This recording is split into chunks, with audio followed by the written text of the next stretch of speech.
various strides in the education sector in fighting ignorance by employing teachers. What I want to ask, the scheme that was there for higher education funding, we want to ask our technocrats in the Ministry of Education, please can we revisit this funding model so that we can be able to work it so that it's of benefit to Kenyans who are supposed to benefit from it, so that we don't have Kenyans complaining about it every day, so they can be able to streamline it. But ultimately we ask Kenyans that we are one nation. We need to support the leadership. No. Many members are queuing. You have done your bit, the Honorable Memusi. Thank you, Honorable Speaker, for giving me this opportunity to also add my voice in support of the President's speech. And let me start by saying that the speech, Honorable Speaker, was inspirational. A speech motivated and gave hope to most Kenyans. Honorable Speaker, the speech showed that the President is in touch with the people and the issues that affect them. Honorable Speaker, the President's speech was a thoughtful response to the issues that affect the people of Kenya. But above all, Honorable Speaker, the speech gave a clear picture of a leader who has a plan. For a very long time, Honorable Speaker, this country has been mismanaged. It has been mismanaged by leaders who borrowed without caring, knowing very well that it is not them who are going to think of paying what they've borrowed, but the next regime. This country, for a very long time, past regimes have not thought about the increase of population. We are now facing unemployment that is threatening the security of this country. The issues that Kenyans face today are not a creation of this regime. It is a generational problem. But the President in his speech touched on almost every sector and gave a demonstration and gave a plan of what his government is putting in place to try and sort out all these issues. Honorable Speaker, corruption has been a cancer in this country. And the President came out very strongly to address this issue.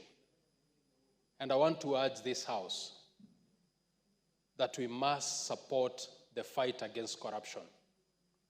Devolution, for example, the drafters of our Constitution, the idea behind devolution was to try and bring areas of this country that had been marginalized for a very long time to par with other areas. But sadly, Mr. Speaker, this is not happening. If you go to my home county, we still struggle with basic needs. Water is still a far-fetched dream for our mothers, our sisters. We still share the same water holes with cows and wild animals, Mr. Speaker. What is the meaning of devolution? The meaning of devolution was not to create 47 billionaires every 5 years. That was not the meaning of devolution.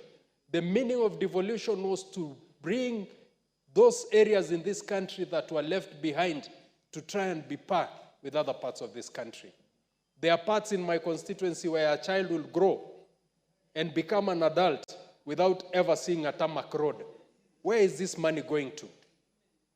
So, Mr. Speaker, the issue of corruption in the President's address, he touched on this issue and came out very strongly that he is willing and is ready to deal with corruption. Mr. Speaker, I want to urge Kenyans to shun negativity. As the President said, we cannot afford failure. Kenyans out there are just waiting for a small thing to say, hii serikali ya Ruto. This is not Ruto's government. This is our country. We cannot afford to fail, Mr. Speaker. I want to urge Kenyans to all come together and ask ourselves, what am I doing for our country? What am I doing for my country? Kenya, we must all work to make it great. Thank you, Mr. Speaker.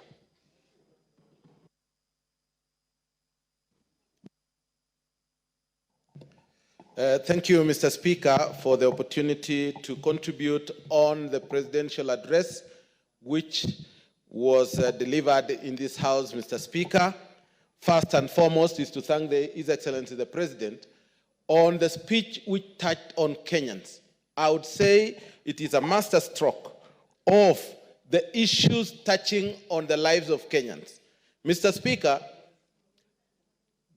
the President admitted and gave his concern on the issues raised by Kenyans. And I would say that he has listened to Kenyans. But we want to ask also those Kenyans who have made so much noise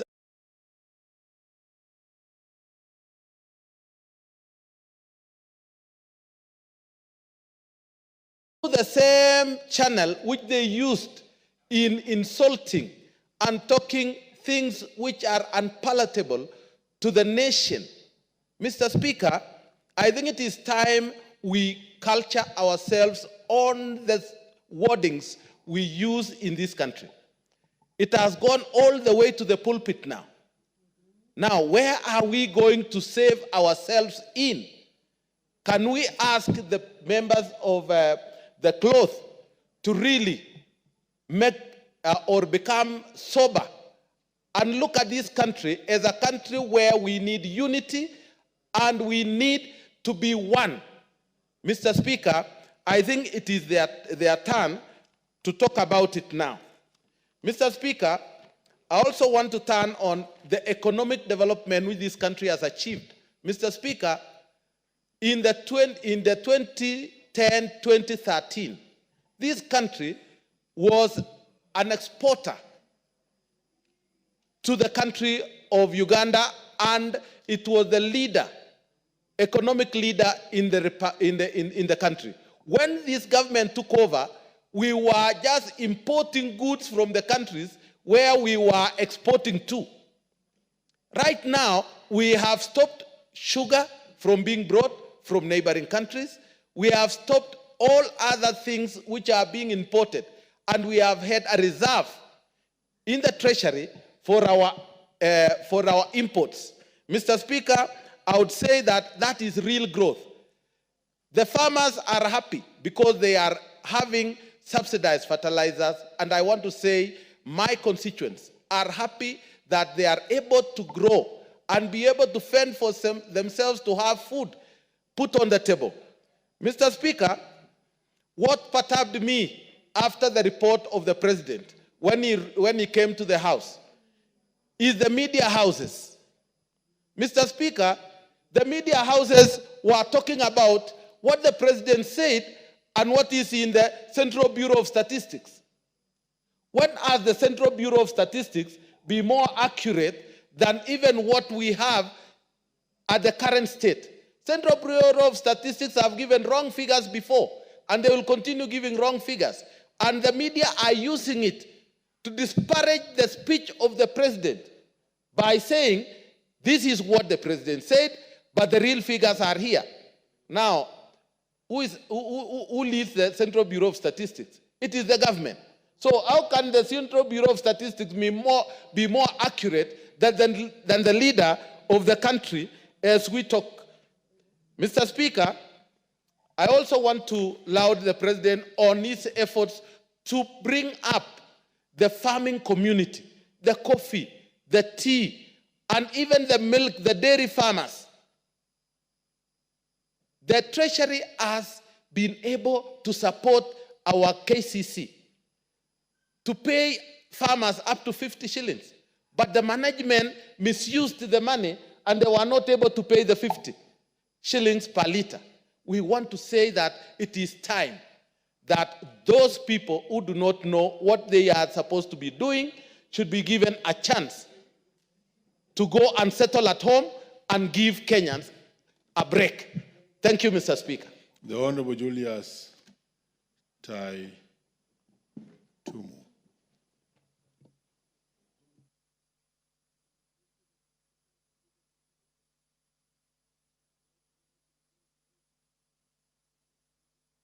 This country for the candid. Is the honorable member on the mic? Please just update his microphone. Thank you, Mr. Speaker, for this opportunity. Let me also join the rest in congratulating the President for the candid statement on the address of this nation on Thursday last week. The President went through a raft of issues that have been handled by his government, both in challenges and the numerous successes that this government has addressed. Mr. Speaker, let me single out the education sector. When this government came into existence, this country was in dire need of teachers, particularly in the junior secondary school sector. There is no any other government that has been able to address such a challenge within 2 years. Mr. Speaker, in 2023, this government employed a whopping 56,000 new teachers, 10,000 as permanent and pensionable, and 46,000 on the contract. This year, the teachers who are on contract, 46,000 of them, will be transitioning to P&P come January next year. That is a big stride that requires to be supported by the entire citizens. This year, we are aware another 20,000 teachers are in the process of being recruited as interns, whom we are urging the government, maybe by next year, July, after the budget, they should also transition to permanent and pensionable teachers. We are aware, Mr. Speaker, that due to these challenges, the 20,000 teachers who are about to be recruited are basically geared to addressing the science teachers shortage in the junior secondary school, because that was an area that and a challenge also. And the TSC, in their own and through the advice of other stakeholders, they have realized that that sector needs to be addressed. The other area that the government is working on to address is the challenge of unemployment in this country. The Department of Diaspora Affairs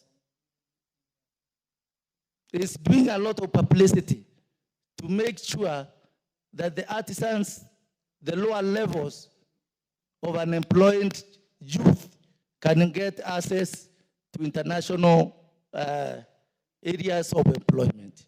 It's also something that is commendable. Mr. Speaker, this government has revolutionized the agricultural sector by making sure that instead of subsidizing consumables, it is worthy to subsidize the production. And by so doing, we are almost food secure in all sectors. We heard that 17 sugar factories are now working. And this country now is sugar secure, and we are also about to do the export of sugar. Thank you, Mr. Speaker. Though, if possible, through your indulgence, I can get a minute or so to finish my sentence. The health sector, Mr. Speaker, although it has a big challenge, I am sure that the crises that are there will be ironed. Mr. Speaker, you remember when Michuki was in the transport industry, people used to cling on the doors of the vehicles. He faced the challenge end on, and with the time, today, that sector is working. There are no people who clings on the doors of the vehicles. There are no excesses that it used to be, and I am sure that this sector, the SAR, will work with the time, and the Kenyans will enjoy. The Honorable Adams keeps an eye. Very well. Proceed. Thank you very much, Mr. Speaker, for giving me this opportunity to give my comments on the presidential speech. Mr. Speaker, the President addressed the nation in a very precise, straight to the point message, and he actually touched on issues that are affecting many Kenyans. In short, Mr. Speaker, the President elaborated more on problems facing Kenyans. For example, the education, Mr. Speaker. Mr. Speaker, Kenyans, for a very long time, since the inception of CBC, have had a problem of understanding the curriculum, battling with the problem of shortage of teachers and materials. And Mr. Speaker, I think the President mentioned the efforts that has been made by his government on sorting out that problem. Secondly, Mr. Speaker, is the issue of teachers. You know, as a country, we have a huge population of school-going children. And the President elaborated and shared to the nation his plan of how he intends to equip the education sector and the efforts that he has already made by employing many, many teachers, 56,000 and others that are to be employed in the coming year. Mr. Speaker, on issue of health care, Kenyans have been suffering. They have had problems facing, to do with illnesses, problems that we have dealt with since independence. But the President told the nation that he intends to make a decision that is unpopular, but that will solve the problem that have been affecting them for a very long time. On the issue of the economy, Mr. Speaker, is issues to do with stabilization of our Kenyan shilling. You know, for some 2-3 years ago, the Kenyan shilling against the dollar was so high, such a way that we were risking going the direction that many African countries have gone before. But the issue of economic growth, the President also elaborated himself on the matters to do with food security that has enabled our Kenyan population to buy their produce at a low prices, Mr. Speaker. Mr. Speaker, availability of fertilizers to our Kenyan farmers has made this country to be food secure. When we go to rural countries, up country, Mr. Speaker, you will see farmers harvesting maize courtesy of the subsidized fertilizers provided by the Kenya Kwanza government. Mr. Speaker, the subsidized fertilizer has also enabled other small-scale farmers, especially those ones who are dealing with horticulture, to supply and produce food that has stabilized the economy for now. Mr. Speaker, on the issue of housing and the ESP market, the President elaborated and shared more on the plans that he intends to make sure that most Kenyans get a dignified housing in accordance to our constitution, Mr. Speaker. And in return, most young people are getting job opportunities from the said projects. When you go to any urban sector, any urban towns within our country, you will see many young people getting engaged in the affordable housing projects and the market where our small-scale farmers and traders will be able to get a place to do their business, Mr. Speaker. Mr. Speaker, the importation of allowing local manufacturers to thrive has enabled to stabilize and give an opportunity to our local manufacturers, especially those ones at the manufacturing sector, those ones dealing with furniture and so forth to get access to the market in our country. And lastly, Mr. Speaker, is to tell our country and most Kenyans that we have one great country called Kenya. It is upon each one of us to remain positive and acknowledge the efforts made up by our country. Patience is a virtue, and we must support the president to achieve his bigger agenda. Thank you very much, Mr. Speaker. The Honorable Jen Kagiri.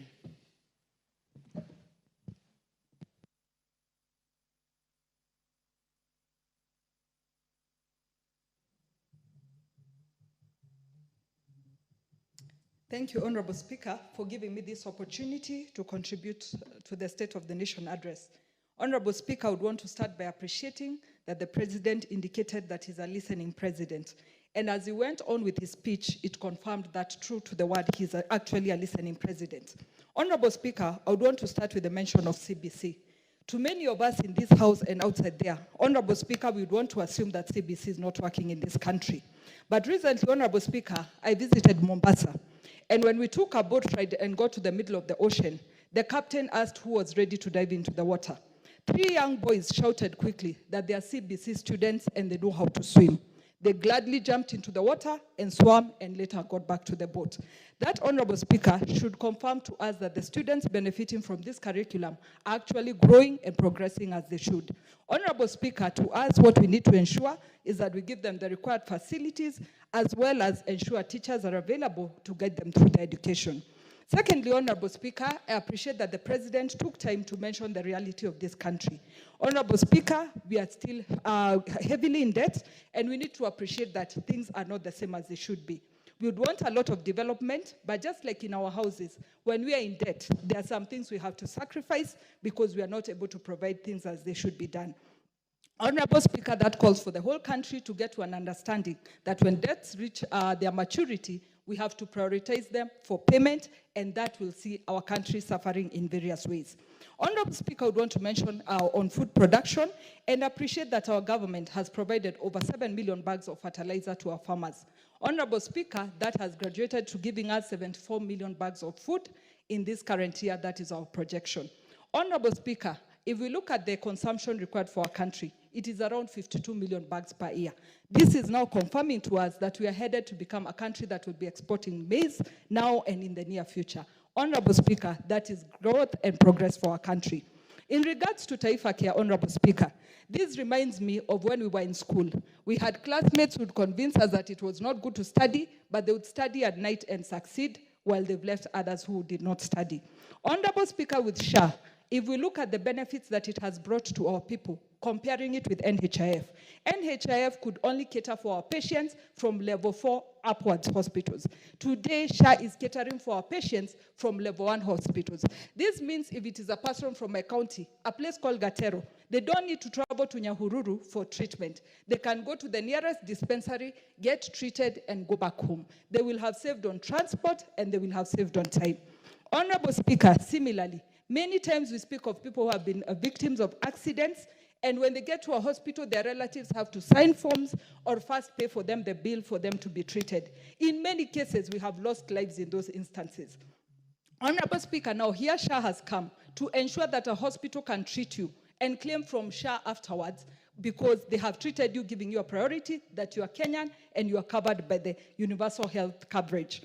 Honorable Speaker, on my third point, we are always called for fundraisings. Fundraisings towards patients of cancer, fundraisings towards patients with terminal illnesses. Here again has come SHA that is going to cover our people on all those areas and ensure that families don't have to lose their properties as they are trying to save their loved ones. And Honorable Speaker, having had the experience of having a patient in ICU with cancer, I tell you, Honorable Speaker, as you're praying for the patient, every evening you have to go look at how fast the bill is growing. For me, I appreciate that our people will never have to worry about that. Honorable Speaker, allow me to mention the issue of affordable housing because I sit in the Housing Committee. This is a program that has created employment for our people. If you visit Kibera on any given day, you will find 4,000 young men and women who walk into a site there for construction. Take a calculation of the year that they'll have worked on that site. These are people who will have money in their pockets and people who will have to progress for their families. Finally, Honorable Speaker, allow me to mention the issue of Adani. Of course, our president is a listening president. Many wondered why we cheered when he said the contract has to be cancelled. Honorable Speaker, it is because we had all individually raised our voices on this issue, and silently the president heard us and made his proclamation on it. Honorable Speaker, I would want to add and state, many times we look at other countries that are doing well, and we forget our own country. Rwanda is doing a PPP on the international airport. Rwanda owns 40% of that transaction, and 60% is by Qatar Airways. Is Rwanda going to lose their airport? The answer is no. Is Rwanda going to progress? The answer is yes, because they will get funding from private sources and grow their country. Finally, Honorable Speaker, femicide has to come. The Honorable Beatrice Kimei. You have been waiting. It's your chance. Thank you, Honorable Speaker, for giving me this opportunity to add my voice and appreciate the speech of the President or the address of the President on the issues of the nation. During his address, Honorable Speaker, I want to appreciate him most sincerely for I noted that he's a listening President. The issues that he addressed is actually some of them has been concerned for many of our people in Kenya. Specifically, Honorable Speaker, I want to say that issues of education, the CPC, and the like, the President had, and he actually responded. Honorable Speaker, I want to appreciate the side of agriculture. Here, Honorable Speaker, when we talk about the sugar industry that has been dormant for many years. I come from Kericho County and the lower strip of Kericho, and especially Soin is where sugarcane is grown in large scale, and the factories were mismanaged and farmers had so much issues with it. But with this, Honorable Speaker, I am so delighted that farmers will have money in their pockets out of this.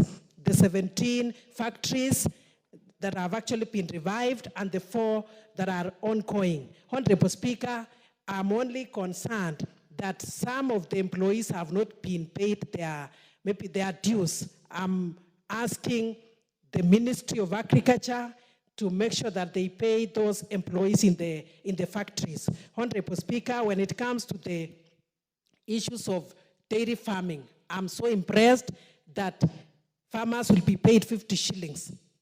And Honorable Speaker, the feeds are becoming very expensive. So when we talk of 50 shillings, I appreciate. But I want to believe that something more should be done so that we don't import feeds, like now importing from Uganda and the like. So the 50 shillings is okay, but I believe it is progressive. Next time it will be more. I expected the President to also add his voice to the beef and in the livestock farming, because some areas do livestock farming, and not forgetting that many women don't own the cattle. They own goats and poultry. So if the President can also add his voice to goats and poultry, it will be safe for us as women, because that is where we can empower our women. That is where, especially the side of market. We have issues with market for poultry and even for goats. That is where women are. Honorable Speaker, with the food security, I'm so impressed that fertilizers have bought fruits. Now that we have plenty of our food and surplus to sell, the National Cereals and Produce Board should actually have more stores to buy more of this maize. And we should also look for market outside this country, so that in this case, we are not going to bring the price down from that 3,500 shillings. Farmers expect more from this. At least that is how we can be safe in this country. And that is how farmers can get money in their pockets. However, Honorable Speaker, I would also ask that in the cases where the farmers we have the middlemen who are exploiting the farmers. That is now where the National Cereals and Produce Board comes in. However, we are not only concerned with the maize, we also have other food products that farmers should engage in. Honorable Speaker, I cannot conclude without talking about the sexual and gender-based violence. I appreciate the President in a very special way when he talked of that women are not second-class citizens. So 16 days. I want to thank the President, but I pray that we will have the gender office in hospitals, not in the police stations, because that is where and everything should cycle. We have victims and the survivors who may not be able to go to the police stations, and even when they go to the police stations, they are not treated well. But in hospitals, that is now where counseling is done. That is even where everything else that is concerned about the specimens and... The Honorable Kitilai Olentutu. Thank you, Mr. Speaker. Thank you, Mr. Speaker, for giving me this opportunity to also add my voice on the President's State of the Nation address done on Thursday last week in fulfillment of the mandate vested in him under Article 132, Article 1C of the Constitution of Kenya to report to Kenyans on the measures the government have taken and the progress made in realizing our national values and principle of governance, and submit the progress made in fulfilling our international obligation. Mr. Speaker and honorable members, the President addressed thematic areas that really touch the heart of the Kenyan people during his State of the Nation address, and I sincerely want to commend him for making decisive, crucial decisions to better our country, including the cancellation of the contentious Adani deal. This shows our government is listening keenly, remain committed to work hard every day for the greater national interest. As a member for Narok South, I support the President and the government of Kenya for making that bold decision. Honorable Speaker, our President also announced the improvement of our school infrastructure and learning activities, where the employment of 20,000 more junior secondary school teachers in Kenya, absolutely tremendous, remarkable effort to create countless job opportunity for our many young people. Honorable Speaker, we also encourage the government of Kenya to fast track quick construction of more classrooms in JSS school, thus ensuring there is smooth transition of our students come January 2025. Honorable Speaker, I also want to commend the issue of national security, that our people must be secure at all times by the government. It is also imperative to note we currently live in an era where criminal activities have been on the rise. For instance, in Narok South, where I represent, we held a consultative security meeting that brought together sub-county security team, members of the Nyumba Kumi initiative, and business community 2 weeks ago after criminal activities increased in Ololonga Center, and that is why the Ministry of Interior and National Coordination must scale up the operation in areas in order to protect Kenyans and their property.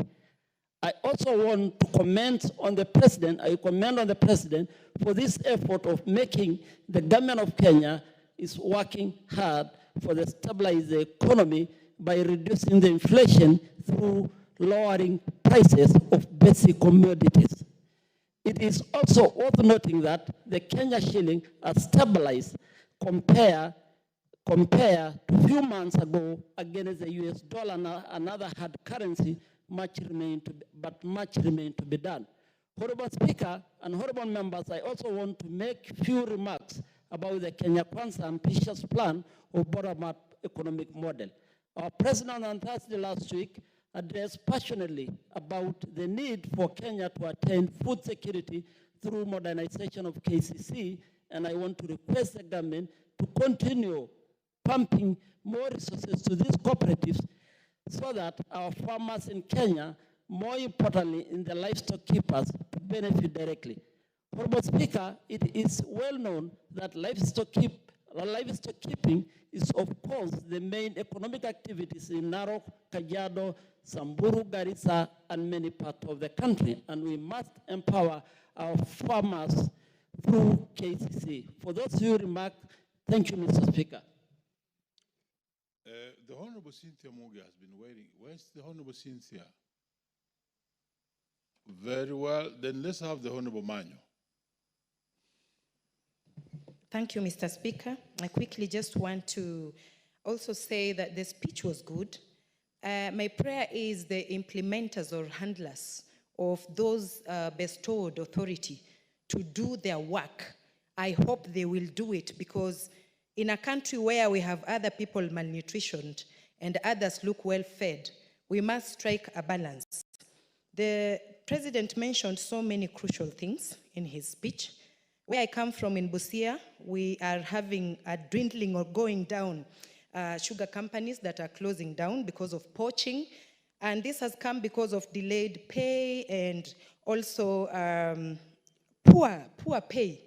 So frustrations that have been facing farmers across the country. I hope this is the end of it. The president mentioned about also building a few sports academies. I happen to be in a sports committee, and this has been on for over a decade. I just hope that it will finally roll out this year, because we do not want to call the president a liar anymore. And because of also employment, the young people, things that have been happening, I hear other people have been taken abroad to work. We need the foreign affairs sector to be publishing this yearly. Let us know how many people from every region have been employed, have benefited, how many are women, how many are people living with disabilities, and generally just striking a balance where we do not feel like other tribes are bigger or better or more dominant than others. And in his speech as well, there were so many other promising things. I have had one or two people say they have been treated without pay, without being asked to pay in hospitals. I just hope this is happening across the nation, because if this is happening, even me, I want to go and try and testify. So we lack people who also talk or good of what has happened through this regime. So that's why so many Kenyans are asking, where exactly is this happening? Where is this good happening? So we need also to see and verify where exactly these things have started rolling out, and where it is not good, we say no. Like Adani, I don't know why the president cancelled something that was not there. If it was not there, then why was he cancelling? And if he cancelled it before it happened, then that is a good thing as well. Thank you, Mr. Speaker. Very well. Honorable Cynthia is now here. Please just take a bite of 3 minutes, and then we shall give one more honorable. We're just recovering our time. We've gone late today, and then we close. Thank you, Honorable Speaker, for giving me the opportunity to comment on the President's address to this Honorable House. Honorable Speaker, I can describe the address as coming from someone who is not only concerned but compassionate, Honorable Speaker, and a very empathic leader, Honorable Speaker, who listens to the people. Honorable Speaker, following the President's address to this House, he was able to aptly elucidate, Honorable Speaker, the gains and the milestones that have been able to be met by this government, Honorable Speaker. Honorable Speaker, in the President's words, Honorable Speaker, it is clear that he has the heart to be able to sort out the issues and the problems that are ailing this country, Honorable Speaker. And he was actually able to ask the hard questions, Honorable Speaker, by himself. And the asking, Honorable Speaker, tells you that he has been listening to the people and he has been keenly following what is happening, Honorable Speaker. And I was specifically impressed, Honorable Speaker, by the fact that he said that we are not where we want to go, but we are in the process of going there, and we are no longer where we were before. Honorable Speaker, he addressed very important issues, and I want to touch on 4 of them, Honorable Speaker. The first one, Honorable Speaker, is on the housing program. I am one person, Honorable Speaker, who never paid attention to the housing program until I went to the ground, Honorable Speaker, and saw the impact of this particular housing program. Honorable Speaker, we have counties that are called the bread baskets, Honorable Speaker, including Nandi County. And when I went there, Honorable Speaker, I kept looking at the land sizes and the fragmentation, and I saw the importance, Honorable Speaker, of paying attention to this housing program. Honorable Speaker, I want to urge all the Kenyans to be able to pay attention to these houses. I have gone to the website of Boma Yangu, Honorable Speaker, and actually gone ahead to save and commit to be able to buy one of those houses. It is the houses, Honorable Speaker, that you would never find it for the cost and the price that the government of Kenya is giving. You would never find a studio going for 980,000 shillings or 840,000 shillings, Honorable Speaker, in this country. You will pay a lot more than that. In Kapsabet, Honorable Speaker, where we have one ongoing, I am actually booking one that is 3 bedrooms. Honorable Speaker, the 3-bedroom one goes for 2.8 million. Honorable Speaker, you would never find a house that goes for 2.8 million, a 3-bedroom. It doesn't matter where you go, but you will never find it, apart from government, Honorable Speaker. The President, Honorable Speaker, spoke to the issues of cost of living, and he was able to elaborate that, Honorable Speaker, and we can then start appreciating, Honorable Speaker, the gains that this government has been able to make. He spoke to the issue of corruption, and I want to say, Honorable Speaker, that this is a game changer.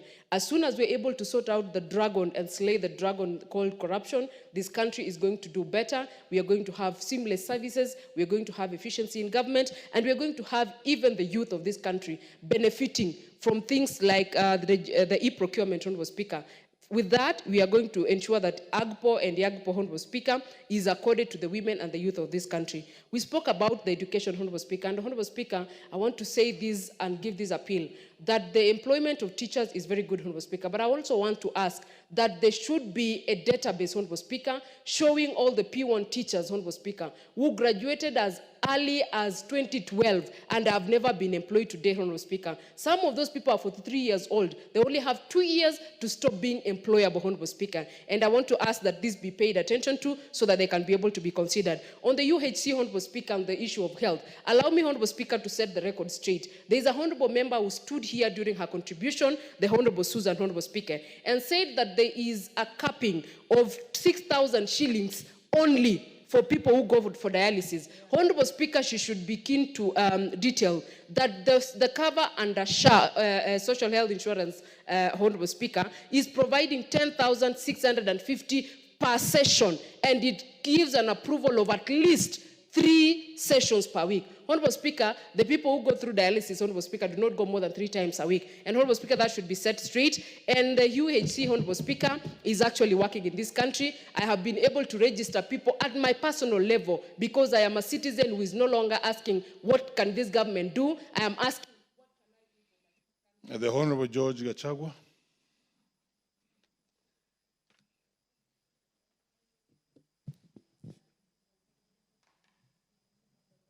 Thank you, Mr. Speaker, for allowing me to contribute to this presidential address to the nation on matters going on in the country.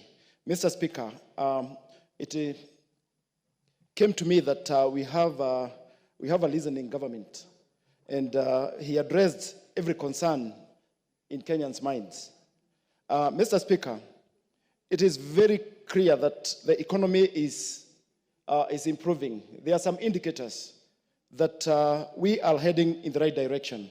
Some of these indicators, Mr. Speaker, are the foreign exchange reserves surging by 2.4 billion to hit a record of 9.4 billion, thereby increasing the investor confidence. Mr. Speaker, the dollar, our country appreciated from 162 to 129 per dollar, and that is also another indicator that we are heading in the right direction. Inflation, Mr. Speaker, dropped from 9.7 to 2.6. Mr. Speaker, coming from a place called Daragwa, Mr. Speaker, whereby we are endowed with daily farming. Mr. Speaker, the government giving KCC 3 billion to improve on the modernization of KCC, Mr. Speaker. That was a very great idea. And KCC uptaking 100,000 liters to 220,000 liters. That is quite commendable, Mr. Speaker. On the healthcare, Mr. Speaker, I was quite impressed by the President saying that...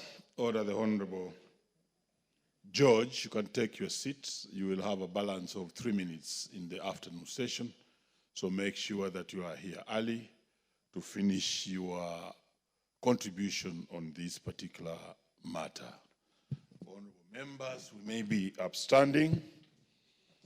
And honorable members, and the time being 1:10 p.m., this House stands adjourned until today, Tuesday, 26th November 2024 at 2:30 p.m.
All right. Thank you so much for staying with us. We are back. An interesting conversation, I tell you, you are having here, but we put that aside as we shift gears into matters of education and looking at the state of higher learning in our country.